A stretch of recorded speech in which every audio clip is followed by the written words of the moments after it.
Angelini, allenatore del Trentino, ha appena vinto 3-0 e si è guadagnata la prima posizione, e quindi la semifinale di domani da vedere contro chi? Probabilmente il Veneto, e sarà un derby. Io credo che sia il Veneto, a meno che non sia successo qualcosa di strano nelle altre palestre. Non ho i risultati, ma penso che sia il Veneto.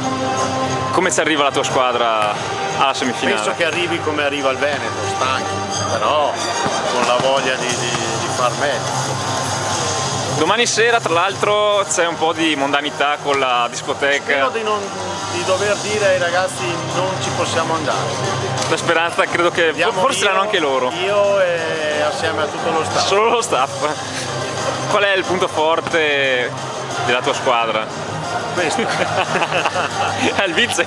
No, lui è il fisio, è un mito. Il punto forte della squadra è una squadra che gioca da anni assieme, in pratica è la Trentino Volley, quindi merito è tutto dell'allenatore della Trentino Volley, e noi siamo qua solo a non rovinare quello che di bello è stato fatto da noi. Allora in bocca al lupo al Trentino, e domani vedremo come andrà a finire.